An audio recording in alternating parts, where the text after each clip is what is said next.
Hi, my name is Tony DiGiovanni. I'm the Executive Director of Landscape Ontario Horticultural Trades Association. Welcome to Canada Blooms 2014. The theme this year is Wild. Let some of Canada's best certified landscape professionals, members of Landscape Ontario, take you on a journey through this imaginative and creative landscape. I'm sure you'll find something you can enjoy in your own backyard. The work of the green industry of Landscape Ontario members can help our clients, our communities, to get back outside, get unplugged, and live a healthier lifestyle outside. The display has 3 zones: the awareness zone, the intention zone, and the opportunity zone. The awareness zone uses modified computer monitors, and it demonstrates to people the issues involved.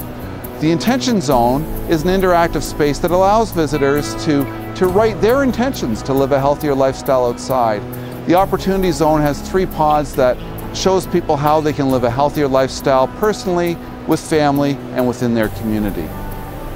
I think stonework's always integral for a hardscape. It provides a great foundation and a great backdrop to allow you to do some beautiful planting in front of it. On top of it, you can see, as well as it tends to soften the stone element in the garden. The planting's very essential as well as the stonework together, I think. Could be a little more time consuming, but I think the result in the end is well worth it.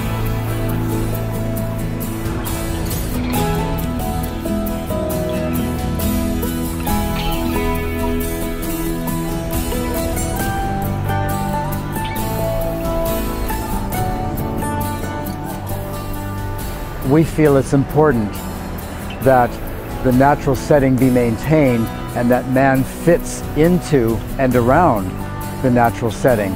The main feature of the garden is a natural slab of stone that projects out of a natural rockery outcrop.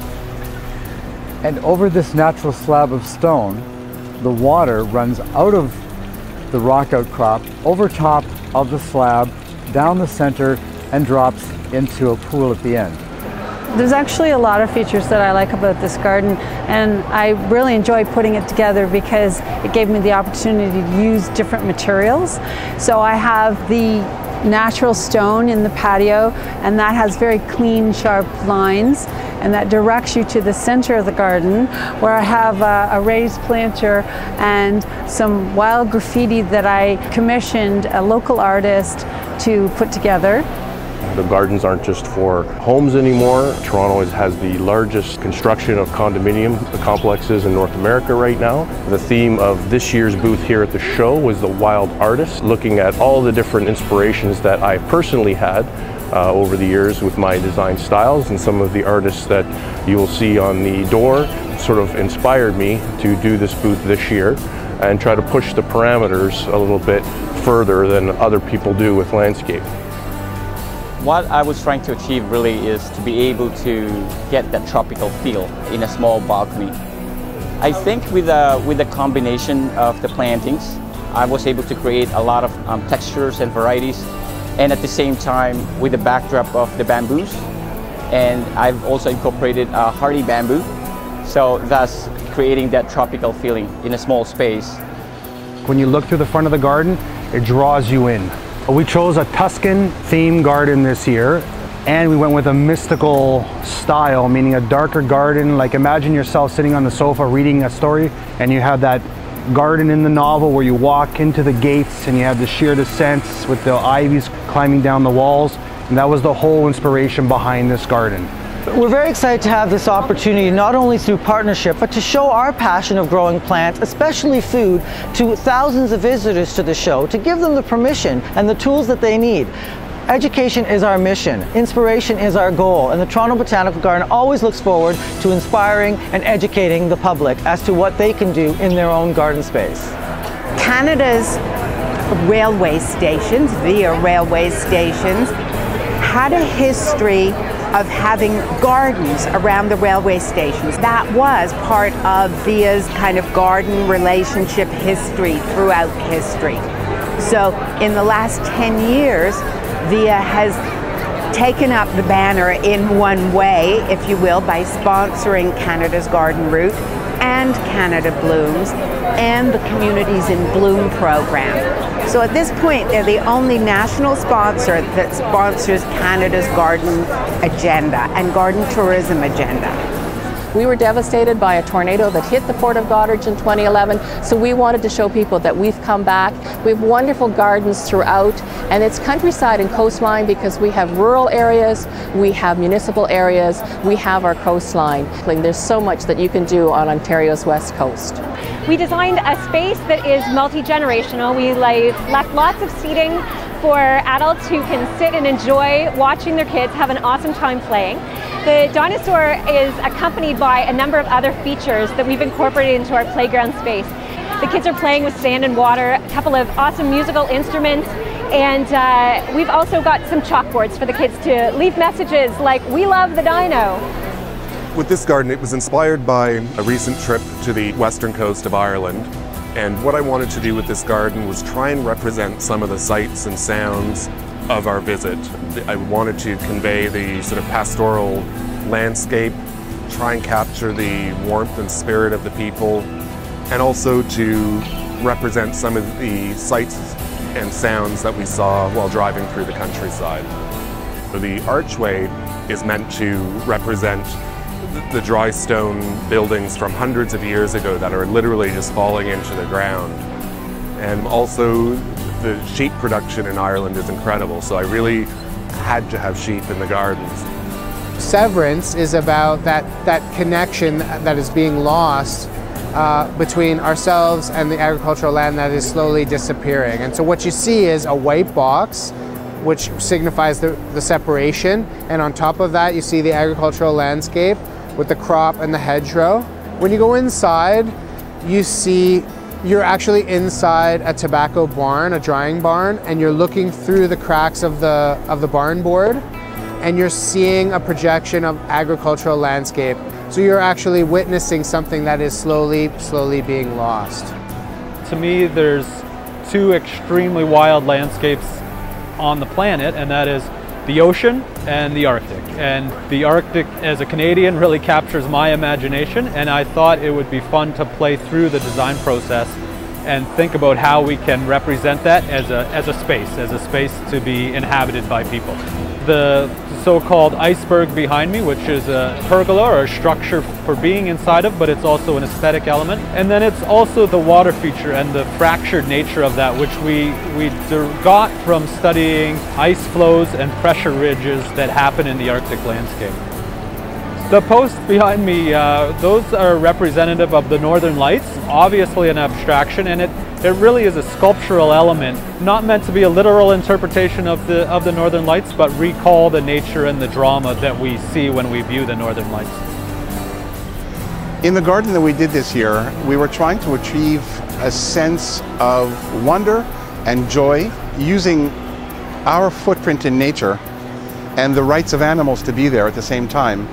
Not so much in conflict, but how we live with each other. And the feeling behind the garden is one of questioning. We're supposed to question our footprint in nature. We're supposed to be filled with joy as we realize that we can live in a cooperative sense with animals. This year, our garden is the Odium Exercise Garden at Canada Blooms. It's a 200 square foot space, and we've designed a beginner, intermediate, and advanced workout program along with the design. We chose red because red shows the energy in an Odium exercise garden. After the winter that we've had, people are just happy to see color, so I think they enjoy seeing the bright red. This year with our garden, we collaborated with Harrowsmith Truly Canadian Almanac. We wanted to create a natural area, something that you would find in Northern Ontario. We have various different types of water features, including a pondless waterfall, a bubbling rock, an ecosystem pond. We're getting amazing feedback this year. People seem to really like our display. You know, we've done this for a long time, and I'm no longer surprised by the reaction. I believe that we're hardwired on an evolutionary scale to love nature, to actually want to have our hands on it, to touch it.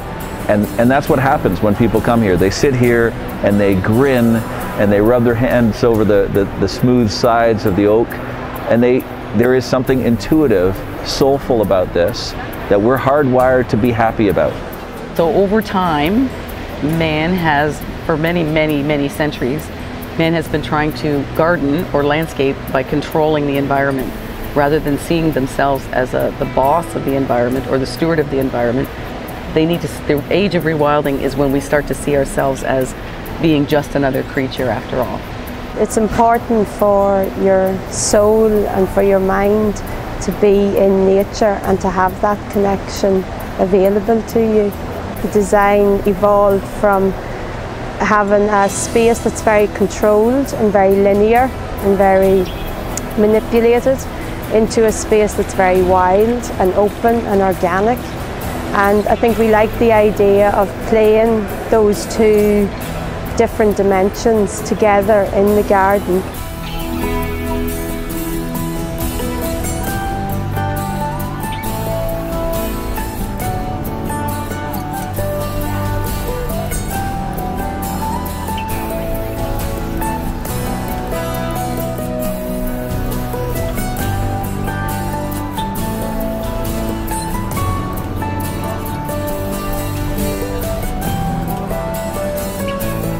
The notion behind this garden is to reflect to some extent the worship now that we now have for the environment that's replaced our religious worship, but also to instill among the visitor public the curiosity about the old varieties of vegetables, the really good tasty ones that we've let go and abandoned in favor of the more modern, contemporary, genetically modified plants. So this garden is partly about the worship of the environment, but also an invitation to the public to explore our horticultural heritage.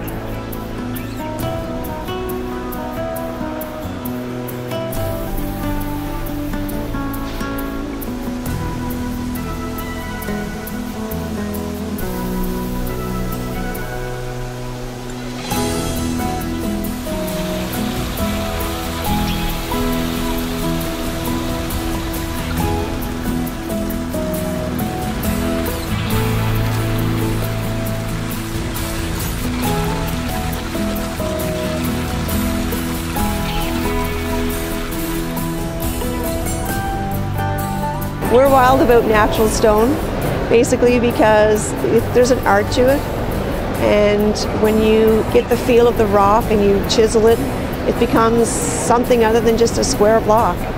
Who doesn't want to have an amazing barbecue in their outdoor kitchen? We decided we'd build a wood-burning pizza oven this year. It's pretty versatile. You don't have to just cook pizza in it. You can cook bread, roasts. This year I wanted to do a water wall that sounded like a river.